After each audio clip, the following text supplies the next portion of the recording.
Bismillahirrahmanirrahim. Assalamualaikum warahmatullahi wabarakatuh. Alhamdulillahirabbil alamin wa bihi nasta'in ala umuri dunya waddin. Wassalatu wassalamu ala sayyidil mursalin wa imamil muttaqin nabiyyina Muhammadin wa ala alihi wassahbihi wa man tabi'ahu bi ihsanin ila yaumiddin. Allahumma inna nas'aluka ilman nafi'a wa rizqan tayyiba wa amalan mutaqabbala. Rabbana zidna ilma warzuqna fahma waj'alna minas salihin. Allahumma rzuqna khushu'a waj'alna minal khashi'in. Amma ba'du. Bapak Ibu jamaah Masjid Al-Muhajirin rahimakumullah. Insyaallah pada malam hari ini kita membahas variasi baru untuk doa iftitah. Dan ini variasi terakhir yang sempat saya sampaikan dalam sejumlah pertemuan sebelumnya.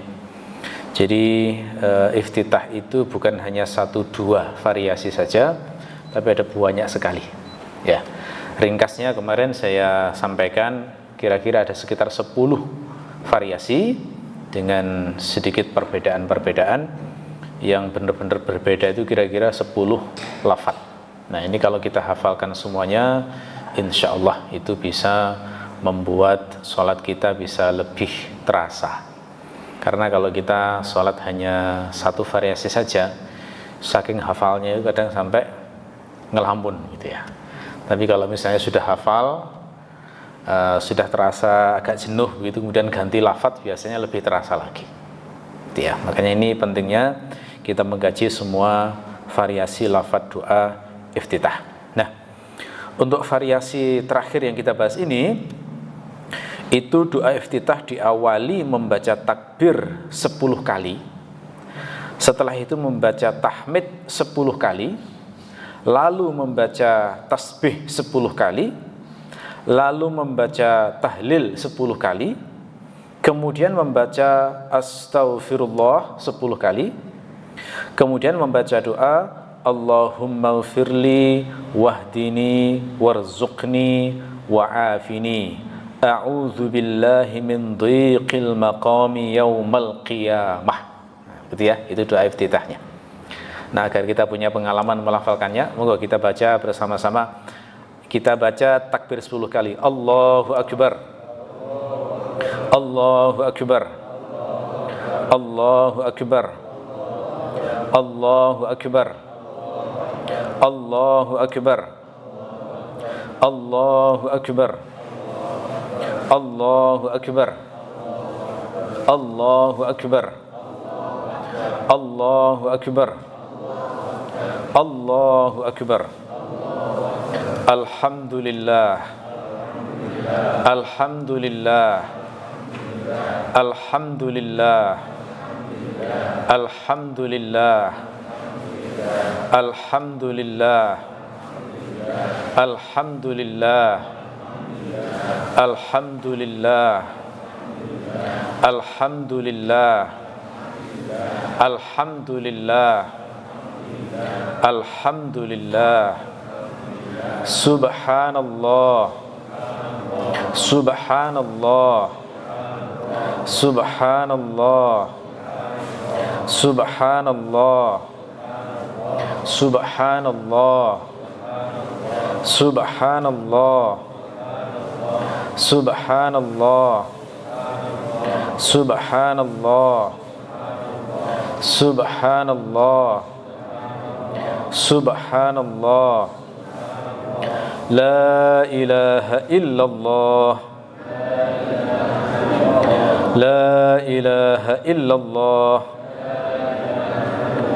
La ilaha illallah.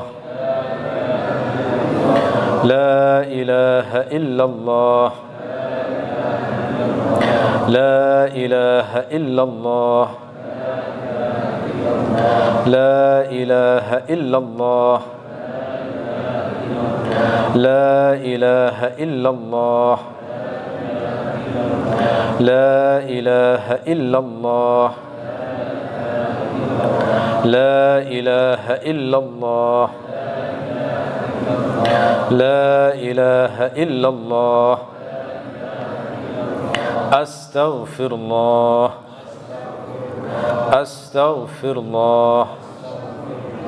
Astaghfirullah. Astaghfirullah. Astaghfirullah. Astaghfirullah. Astaghfirullah. Astaghfirullah.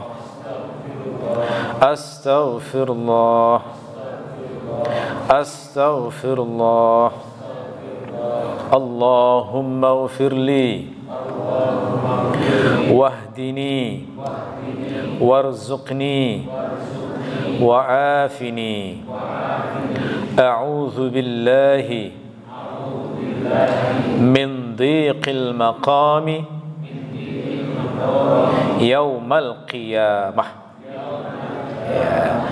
Jadi saya ulang, doa iftitah variasi ini diawali takbir Allahu Akbar 10 kali, kemudian tahmid Alhamdulillah 10 kali, setelah itu Subhanallah 10 kali, setelah itu La ilaha illallah 10 kali, kemudian Astaghfirullah 10 kali.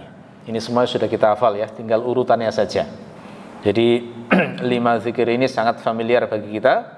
Tinggal kita baca urutannya dulu, takbir, setelah itu tahmid, lalu tasbih, lalu tahlil, kemudian istighfar. Jadi 5 ini, dan insya Allah kita menghitungnya mudah karena sesuai jumlah jari kita ya. Jadi pas sambil begini membaca Allahu Akbar sambil dihitung begini, nah itu tidak masalah itu ya. Setelah itu baru berdoa. Berdoanya berbunyi Allahumma ighfirli wahdini warzuqni wa'afini. Ya Allah, ampunilah saya, berilah petunjuk saya, berilah rezeki saya, dan berilah keselamatan kepada saya. Terus ditutup doa, a'udzu billahi min dhiqil maqami yaumal qiyamah. Saya berlindung kepada Allah dari kesempitan situasi pada hari kiamat. Nanti akan kita bahas bagaimana beratnya hari kiamat itu, sehingga kita harus secara khusus selalu minta kepada Allah berlindung dari beratnya itu. Nah, beberapa kali sempat saya singgung, di dunia aja kalau kita ikut upacara berdiri 2 jam aja beratnya kayak begitu. Di akhirat bukan 2 jam, 50.000 tahun.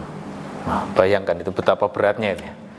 Nah, ini makanya kalau tidak dapat pertolongan dari Allah di sini dengan doa semacam ini, maka itu akan terasa berat di sana itu. Karena dalam hadis itu dikatakan saking beratnya situasi di hari kiamat itu, sampai orang-orang kafir itu bahkan berdoa kepada Allah, ya Allah, masukkan saja saya ke dalam neraka daripada dibiarkan nunggu semacam ini tanpa ada kejelasan.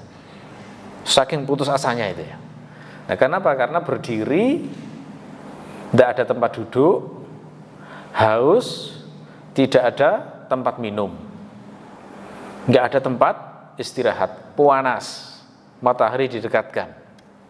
Sampai dalam hadis dikatakan semua orang berkeringat, hingga ada yang keringatnya mencapai mata kakinya, ada yang mencapai lututnya, ada yang mencapai dadanya, bahkan ada yang tenggelam oleh keringatnya sendiri. Nah, kalau di akhirat itu hukumnya sudah nggak kayak di dunia ini. Kalau hukum di dunia di sini, orang itu terluka, misalnya dilukai begini, itu butuh penyembuhan 2-3 hari. Kalau patah tulang bisa berbulan-bulan. Itu hukum di dunia. Di akhirat, kulit terbakar 1 detik sudah diganti dengan yang baru. Itu hukum-hukumnya nggak sama. Makanya di akhirat ada orang yang berjalan pakai muka misalnya. Kan ada ayatnya itu. Itu kita nggak bisa bayangkan sudah betapa ngerinya di sana. Makanya tidak usah bertanya kalau misalnya ada orang yang tenggelam oleh keringatnya, nah kita di sampingnya apa nggak ikut tenggelam misalnya ya. Itu kita standarnya masih pakai hukum-hukum di dunia. Nggak bisa. Allah Maha Kuasa membuat semacam itu, satu tenggelam satunya tidak. Entah bagaimana mekanismenya, hanya Allah yang tahu. Itu betapa sempitnya situasi, beratnya situasi di hari kiamat. Makanya sampai Rasulullah itu berdoa secara khusus dalam doa iftitah ini. Apa dalilnya? Nah, monggo diingat-ingat sumber dari ini, karena ini bukan ajaran yang nggak ada dasarnya, ada dasarnya. Dalilnya adalah hadis riwayat An-Nasa'i. Nah, ini sudah diteliti oleh para ulama. ini hadis sahih yang bisa dijadikan sebagai dasar. Karena itu doa iftitah ini termasuk layak kita hafalkan. Karena ini hadisnya sahih. Jadi yang doa iftitah itu yang sahih bukan hanya inni wajjahtu wajhiya atau Allahumma ba'id baini wa baina khotoyaya. Itu hanya salah satu dari sekian variasi doa iftitah. Nah, itu ya. Nah, ini. Saya bacakan dalilnya supaya kita mengerti mengapa kok ini juga dianjurkan. An Asim bin Humaid qala, dari Asim bin Humaid beliau berkata, sa'altu Aisyah, saya bertanya kepada Aisyah. Nah, jadi ini sumber hadisnya adalah seorang laki-laki yang bernama Asim bin Humaid. Siapa ini Asim bin Humaid? Asim bin Humaid itu sebenarnya adalah orang yang hidup di masa jahiliyah, tapi tidak pernah ketemu Nabi. Jadi ada orang-orang yang seperti itu ya, hidup di masa jahiliyah, tapi tidak pernah ketemu Nabi. Kalau dalam istilah hadis disebut mukhadram, istilahnya mukhadram. Kan kita ada kenal istilah sahabat, tabi'in, sama tabi'ut tabi'in. Sahabat itu siapa? Mereka adalah generasi yang ketemu Nabi, beriman kepada Nabi, mengikuti Nabi. Kalau tabi'in siapa? Tabi'in itu enggak pernah ketemu Nabi, tapi ketemu sahabat Nabi, beriman pada Nabi, tapi hanya ketemu sahabat Nabi, muridnya sahabat, gambarnya gitu ya. Itu tabi'in. Kalau tabi'ut tabi'in itu muridnya tabi'in, gambarnya begitu. Jadi generasi sahabat, tabi'in, tabi'ut tabi'in, ini yang paling populer. Tapi ada lagi satu kategori yang jarang dibahas, mukhadramin. Mukhadram itu generasi mukhadram, itu adalah orang yang hidup di masa jahiliyah, beriman pada Nabi, tapi tidak pernah ketemu Nabi. Nah, dia kenapa nggak pernah ketemu? Ya mungkin tempatnya jauh. Terus datang ke Madinah, Nabi sudah wafat, kan gitu ya. Sehingga tidak pernah lihat Nabi, nggak pernah ketemu Nabi, tapi beriman kepada Nabi. Mau digolongkan tabi'in itu sebenarnya segenerasi dengan sahabat, gitu ya. Makanya tidak digolongkan generasi tabi'in, gitu ya. Nah, itu diantaranya Asim bin Humaid ini. Nah, ketika Asim bin Humaid dikatakan sa'altu Aisyah, saya bertanya kepada Aisyah, berarti ini bergurunya kepada Aisyah, istri Nabi, bukan berguru kepada Nabi langsung, walaupun segenerasi dengan Nabi. Itu maksud mukhadram itu kayak begitu.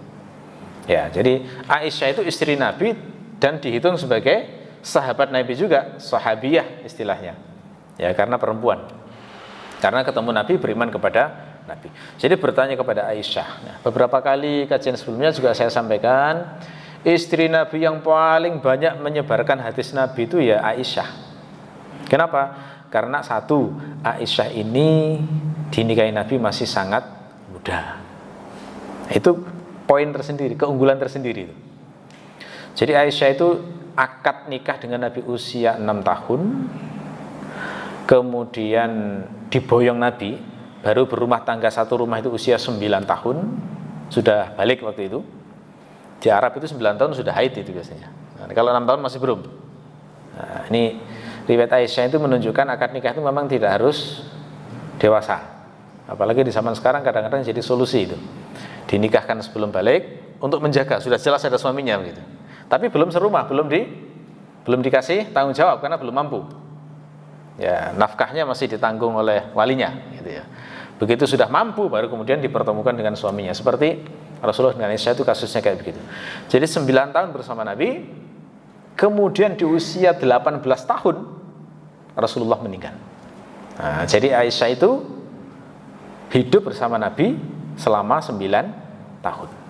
Di waktu 9 tahun ini kita bisa bayangkan ya, orang seusia dulu kan tajam-tajamnya otak masih bersih tajam-tajamnya otak. Dan Aisyah itu cerdas luar biasa, sangat cerdas beliau itu, hafal ratusan ribu syair.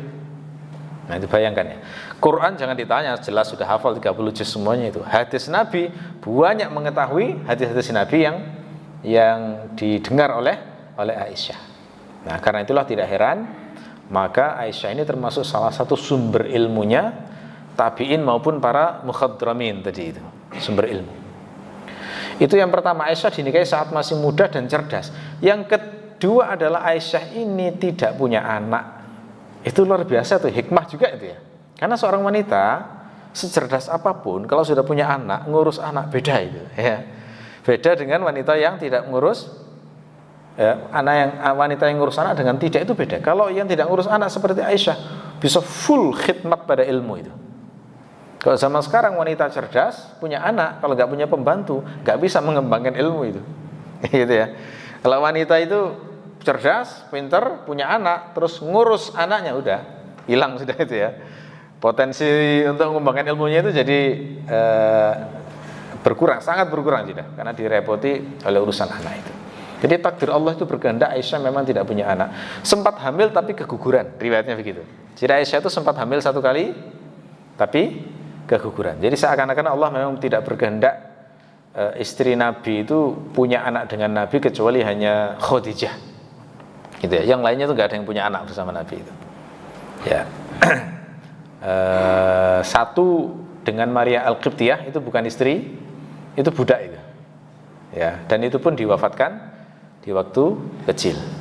Padahal itu adalah keturunan laki-laki Nabi.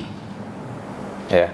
Jadi seakan-akan Allah itu memang sudah membuat skenario tidak akan pernah ada keturunan laki-laki Nabi. Karena memang fitnahnya besar-besar itu. Kalau misalnya masih ada hari ini keturunan langsung Rasulullah, waduh luar biasa itu nanti. Saya ini langsung darahnya Rasulullah itu ya. Kan begitu toh. Sekarang yang disebut keturunan Nabi itu sebenarnya kan bukan jalur Rasulullah, tapi dari Fatimah. Artinya nasabnya sebenarnya kalau pakai sistem dalam Islam itu ke Ali sebenarnya.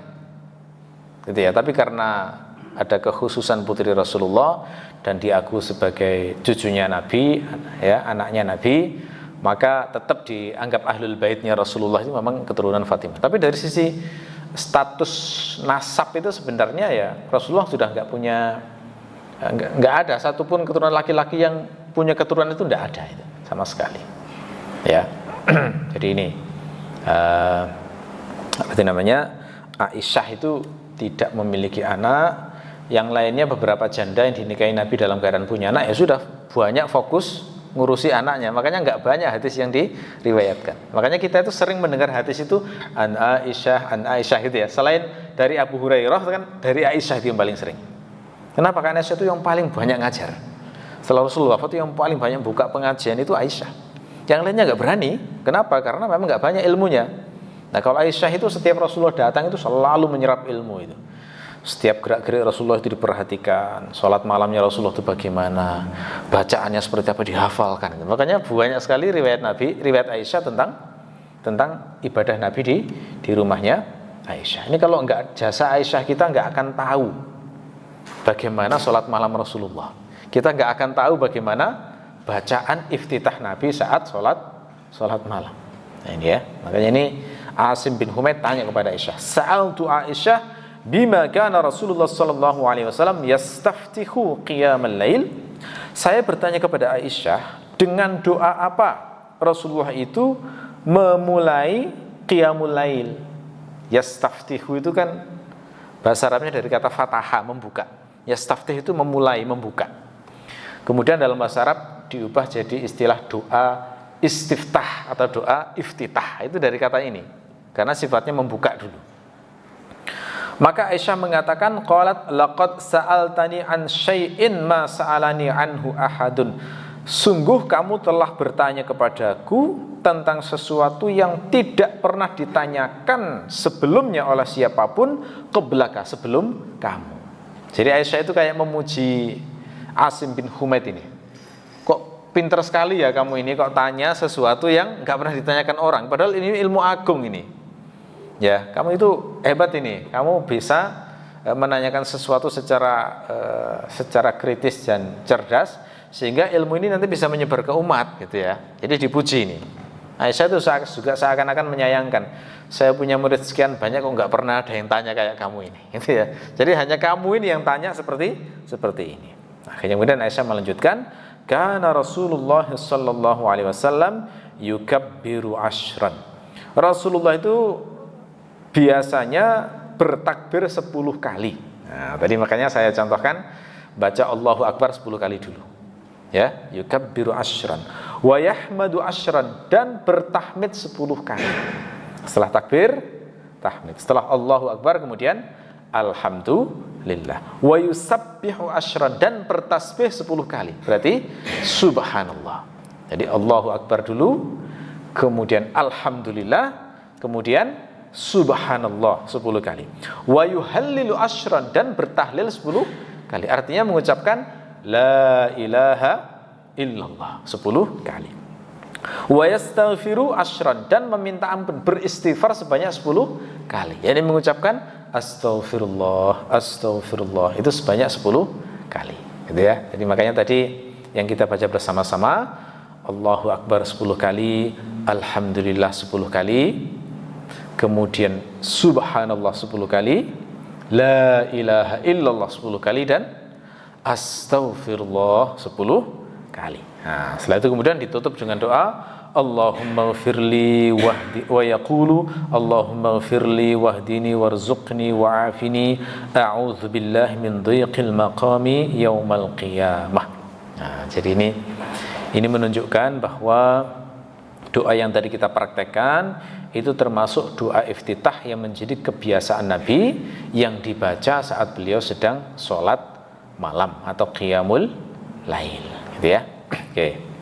Nah, sekarang kita akan membahas sedikit fikihnya supaya kita bisa lebih luas wawasan kita terkait dengan doa iftitah yang variasi ini. Sebagian ulama berpendapat bahwa doa iftitah ini itu khusus dibaca hanya untuk doa iftitah saja. Jadi artinya penggunaannya hanya untuk doa iftitah, tidak peduli apakah dibaca pada sholat malam maupun selain sholat malam. Artinya mau kita baca saat sholat wajib, sholat 5 waktu itu, atau kita baca saat sholat rawatib, saat sholat witir, sholat duha, sholat tarawih dan lain sebagainya, tidak masalah. Yang penting dibaca saat doa iftitah. Tapi sebagian ulama yang lain itu berpendapat ini bacaan khusus sholat tasbih. Nah, kan memang agak mirip ya sholat tasbih itu. Jangan pernah mendengar sholat tasbih ya? Sholat tasbih ini sejumlah ulama menyatakan sunnahnya kalau bisa dilakukan setiap hari 1 kali, kalau bisa. Kalau misalnya setiap hari berat, seminggu sekali. Kalau setiap hari nggak mampu, seminggu sekali. Kalau seminggu sekali juga berat, lakukan sebulan sekali. Ya. Kalau sebulan sekali berat, lakukan setahun sekali atau sekali seumur hidup lah minimal. Paling nggak pernah melakukan sholat tasbih. Gimana tata caranya? Ringkasnya, sholat tasbih itu sholat yang dilakukan sebanyak 4 rakaat. Lalu kemudian ada bacaan tasbih khusus pada setiap gerakannya. Nah, gimana itu? Jadi sholat tasbih itu panjenengan selesai setelah takbir, kemudian membaca Al-Fatihah, kemudian membaca surat, jangan langsung ruku. Selesai surat dengan baca Subhanallah walhamdulillah wala ilaha illallah wallahu akbar. Nah, itu dibaca sebanyak 15 kali. Ya, 15 kali. Setelah itu kemudian ruku. Pada saat ruku itu yang dibaca adalah zikir tadi Subhanallah walhamdulillah wala ilaha illallah wallahu akbar sebanyak 10 kali. Ya. Setelah itu kemudian i'tidal, sami Allahu liman hamidah, dibaca doa i'tidal biasa, kemudian membaca Subhanallah walhamdulillah wala ilaha illallah wallahu akbar 10 kali juga. Setelah itu dengan sujud, saat sujud membaca doa tadi Subhanallah walhamdulillah wala ilaha illallah wallahu akbar 10 kali juga. Setelah itu kemudian dengan duduk di antara 2 sujud membaca Subhanallah walhamdulillah wala ilaha illallah wallahu akbar 10 kali. Lalu sujud lagi membaca doa tadi juga sebanyak 10 kali. Kemudian ketika mau berdiri kan duduk istirahat sebentar itu. Nah, duduk istirahat itu juga membaca Subhanallah walhamdulillah wala ilaha illallah wallahu akbar 10 kali. Nah, coba kita hitung. Pada saat berdiri selesai membaca Al-Fatihah, kemudian disusul surat, itu membaca sebanyak 15 kali. Kemudian saat rukuk membaca 10 kali. Berarti berapa? 25 kali. Kemudian i'tidal membaca 10 kali, berarti 35 kali. Setelah itu kemudian sujud membaca 10 kali, berarti 45. Lalu kemudian duduk di antara dua sujud 10 kali, berarti 55. Lalu kemudian sujud lagi membaca 10 kali, berarti 65. Kemudian mau berdiri di saat duduk istirahat membaca 10 kali, berarti 75. Artinya dalam satu rakaat membaca tasbih 75 kali. Dan itu dilakukan sebanyak 4 rakaat. Artinya berarti 75 dikalikan 4, 300 kali tasbih. Ya lama memang ya. Kalau jenengan pernah melakukan ya itu mungkin bisa 20 menit sampai setengah jam itu ya, kalau tenang banget ya surat tasbih itu. Makanya nggak semua orang kuat. Ya, ini kalau menurut hadis riwayat Abu Dawud itu sholat yang direkomendasikan Rasulullah kepada pamannya Al-Abbas. Ya, jadi beliau menasihatkan pada pamannya, wahai pamanku, saya mau ngasih kamu ilmu penting ini, amalkan. Ya, karena ini kalau kau lakukan maka dosamu semuanya akan diampuni oleh Allah.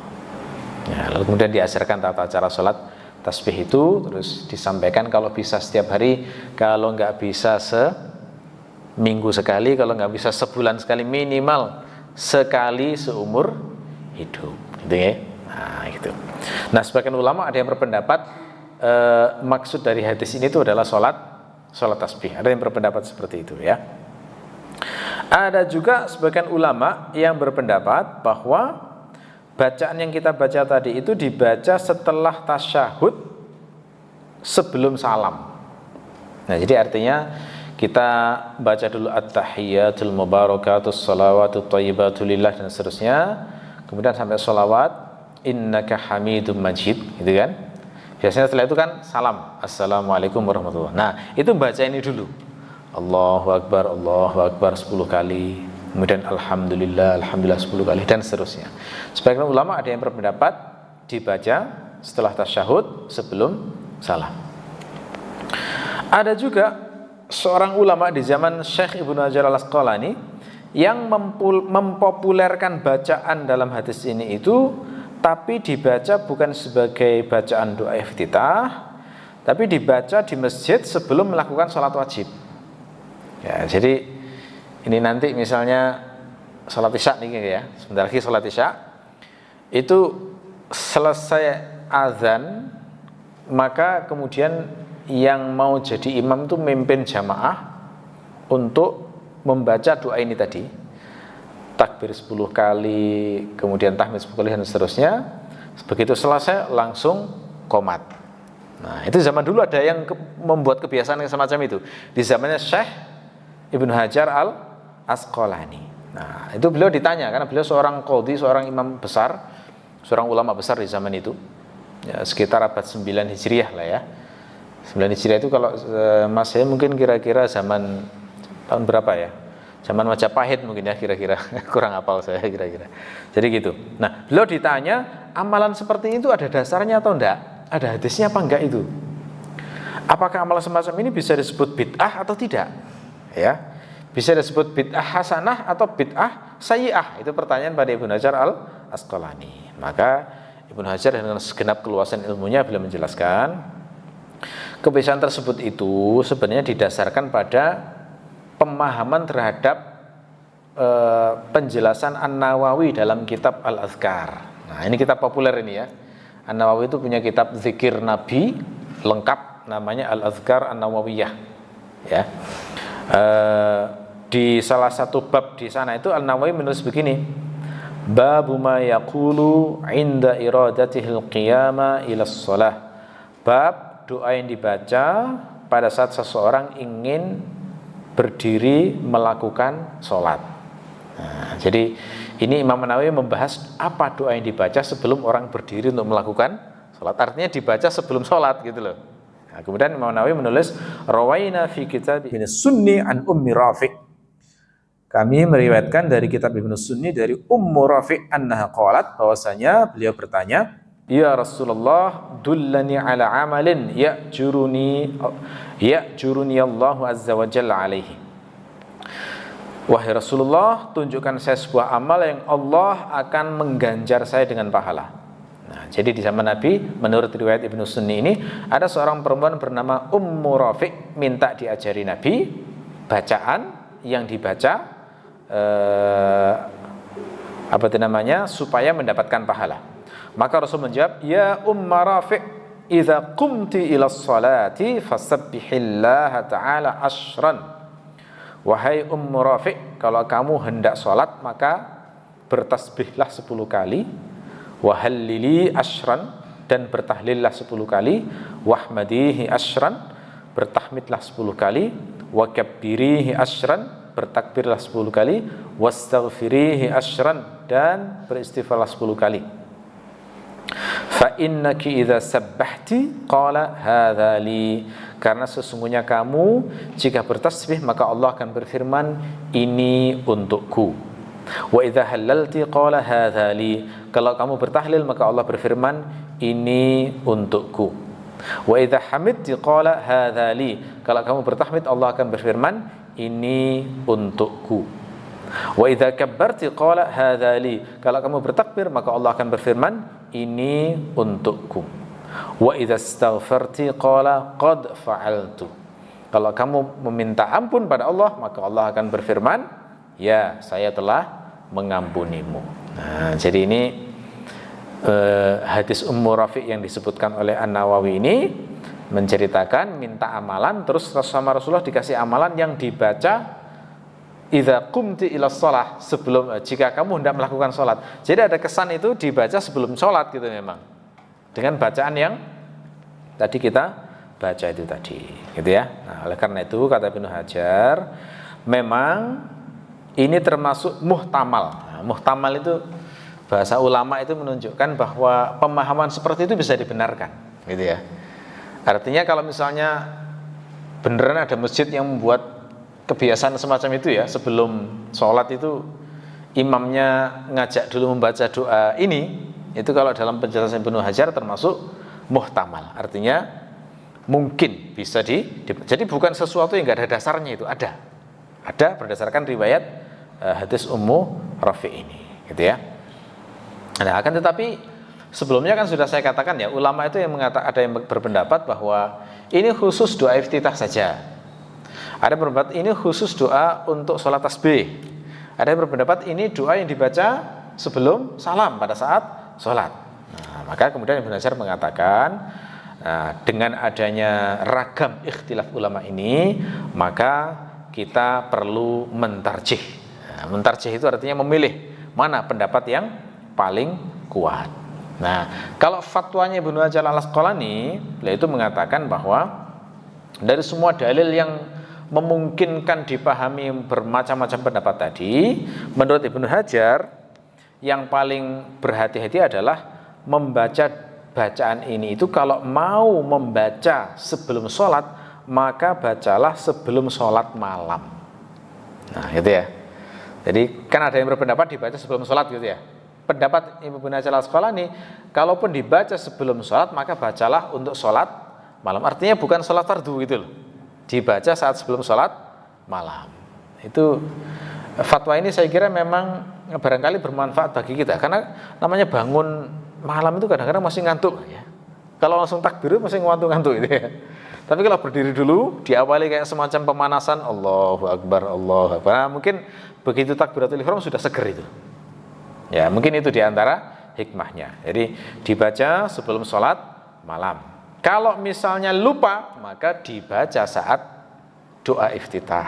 Nah, itu kompromi beliau semacam itu. Karena kalau riwayatnya Aisyah tadi, dari Asim tadi, itu jelas mengatakan itu doa yang dipakai Nabi untuk memulai sholat. Nah, yang itu difahami para ulama sebagai doa iftitah. Sehingga kata Ibnu Hajar semacam itu, baca sebelum sholat malam. Kalau misalnya lupa, bacalah pada saat waktunya membaca doa iftitah, gitu ya. Ya. Kalau dibaca sebelum sholat wajib bagaimana? Ya, kalau sebelum sholat wajib memang Ibnu Hajar itu tidak berani mengharamkan juga, karena muhtamal tadi ya, nggak berani mengharamkan. Cuma beliau itu berpendapat kalaupun dibaca sebelum sholat wajib hendaknya dibaca sendiri-sendiri saja, gitu ya, karena khawatirnya kayak menimbulkan kebiasaan baru yang dianggap wajib oleh umat sesudahnya, itu kan nanti jadi salah sangka nantinya ya, bahwa itu disyariatkan ya. Nah itu. Adapun ulama yang berpendapat bahwa ini dibaca saat sholat tasbih, ini adalah kecenderungannya At-Tirmidzi. Jadi At-Tirmidzi itu lebih suka membaca bacaan tadi itu pada saat sholat tasbih. Jadi memahami, mengkompromikan hadis-hadis itu semuanya diarahkan pada kasus sholat tasbih. Kalau dibaca sebelum salam, yakni setelah tasyahud dan selawat Nabi, ya, ini pendapatnya An-Nasai. Jadi An-Nasai itu juga ahli hadis ya, ahli hadis yang kitab hadisnya itu terkenal dengan namanya Sunan An-Nasai. Jadi memang kitab-kitab hadis itu kan yang paling utama dua, Sahih Bukhari dan Sahih Muslim. Selain dua ini 4 yang sering jadi rujukan orang Islam itu. 1 Sunan An-Nasai, kemudian 2 Sunan Abu Dawud, yang ketiga Sunan At-Tirmidzi, yang keempat Sunan Ibnu Majah. Ini sudah urutan ini. Maksudnya urutan di antara 4 kitab ini yang paling kuat Sunan An-Nasai dulu. An-Nasai. Jadi maksudnya paling kuat itu hadis-hadisnya mayoritas lebih banyak sahih gitu ya. Sahih atau hasan. Setelah An-Nasai kemudian Sunan Abu Dawud, itu di bawahnya lagi. Terus bawahnya lagi adalah Sunan At-Tirmidzi. Nah, yang paling banyak kelemahannya itu di Sunan Ibnu Majah. Nah, ini pengetahuan semacam ini kadang bermanfaat bagi kita pada saat menemukan hadis yang disebut riwayat siapa gitu ya. Kalau riwayat Bukhari Muslim sudah jelas, oh ini jelas sahih, tenang aman gitu ya. Tapi kalau riwayat An-Nasai, Abu Dawud, At-Tirmidzi, Ibnu Majah itu diduga kuat sahih, kecuali ada ulama yang menjelaskan bahwa itu adalah dhaif, gitu ya. Jadi itu pentingnya memahami macam-macam kitab-kitab hadis itu. Ya. Jadi kalau An-Nasai memahami ini dibaca sebelum salam, itu berarti ini mirip seperti doa yang diajarkan Nabi kepada Mu'adz. Ya, jadi Rasulullah itu selalu memesani Mu'adz, kalau sholat itu jangan pernah melupakan doa yang berbunyi Allahumma inni Allahumma a'inni ya. Allahumma a'inni ala dzikrika wa syukrika wa husni ibadatika. Nah, ini doa yang diajarkan Rasulullah kepada Mu'adz bin Jabal secara khusus. Jadi gak diajarkan ke sahabat-sahabat yang lain. Jadi Mu'adz itu termasuk sahabat yang dicintai Nabi. Makanya Nabi pernah bilang gini, wahai Mu'adz, inni la uhibbuka, saya ini benar-benar sangat cinta kepada kamu. Gitu ya. Kemudian dipesani, Mu'adz menjawab, saya juga cinta pada engkau ya Rasulullah. Terus Rasulullah berpesani, jangan sekali-kali meninggalkan doa pada saat sholat, Allahumma a'inni ala dzikrika wa syukrika wa husni ibadatika. Ya Allah,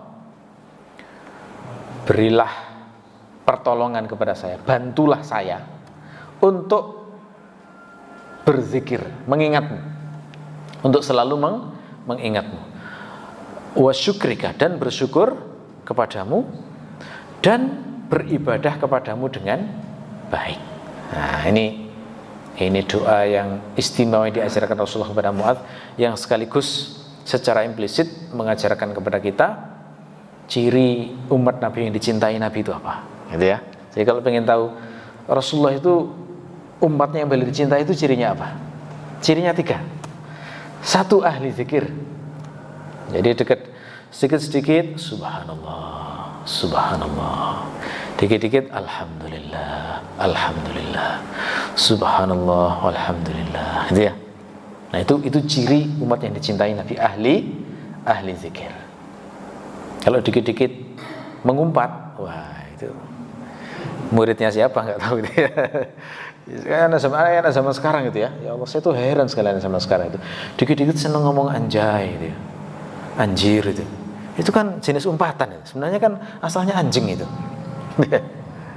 Kemudian dihaluskan jadi anjir. Terus dihaluskan lagi jadi anjay. Itu yang mengumpat juga itu. Itu sering itu. Kadang-kadang kalau pas di pertemuan mana itu saya anak-anak ngobrol-ngobrol dikit-dikit anjay. Astagfirullahaladzim. Jadi ini perlu diingatkan gitu ya. Kalau pengen jadi umat Nabi Muhammad yang dicintai, ganti itu. Ucapan dikit ngumpat dengan menjadi sedikit-sedikit zikir ya. Dikit-dikit zikir, dikit-dikit istighfar. Ya, itu. Ini yang pertama. Ciri yang kedua adalah ahli syukur. Jadi dikit-dikit mensyukuri nikmat Allah. Bukan hanya nikmat besar. Kalau nikmat besar syukur ya wajar, orang nikmat besar syukur ya. Sembuh dari penyakit yang berat, alhamdulillah sembuh ya. Selamat dari kecelakaan, alhamdulillah misalnya. Bisa umroh, bisa haji, alhamdulillah. Anak bisa lulus, apa itu? Alhamdulillah. Itu nikmat-nikmat besar itu. Tapi kalau ahli syukur itu bukan hanya nikmat-nikmat besar yang disyukuri, nikmat-nikmat kecil sekalipun. Hanya melihat orang yang misalnya akalnya oleh Allah dibuat gila itu langsung bersyukur, alhamdulillah saya tidak dibuat gila seperti itu. Gitu ya.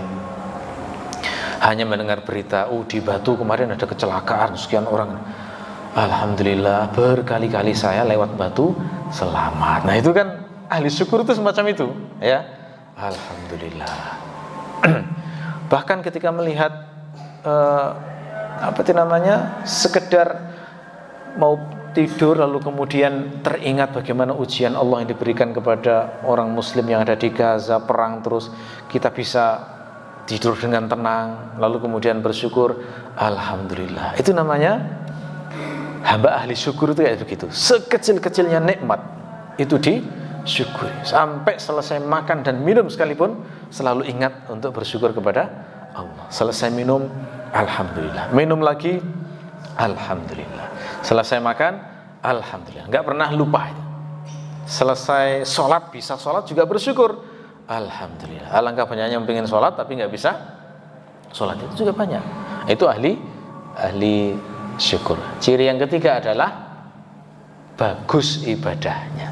Ngerti ya? Bagus ibadahnya itu kalau sholat tidak terburu-buru, sholatnya khusyuk, menghayati betul setiap bacaan yang dibaca ya. Itu ibadahnya bagus, puasanya bagus, hajinya bagus, umrohnya bagus, semua jenis ibadahnya itu bagus. Ini 3 ciri umat Nabi yang dicintai oleh Rasulullah. Nah ini dibaca sebelum salam. Jadi pada saat selesai innaka hamidum majid, gak langsung salam tapi membaca Allahumma a'inni ala dzikrika wa syukrika wa husni ibadatik. Nah, itu kalau pengen niru umat Mu'adz bin Jabal itu minimalnya dengan baca doa itu supaya menjadi umatnya Nabi yang dicintai oleh Rasulullah. Allahumma a'inni ala dzikrika wa syukrika wa husni ibadatik, gitu ya. Baik. Saya kira itu Bapak Ibu sekalian untuk kajian malam hari ini. Insyaallah pada pertemuan yang akan datang akan kita lanjutkan. Mudah-mudahan bermanfaat. Kita akhiri subhanakallahumma wa bihamdika asyhadu an la ilaha illa anta astaghfiruka wa atubu ilaik. Assalamualaikum warahmatullahi wabarakatuh.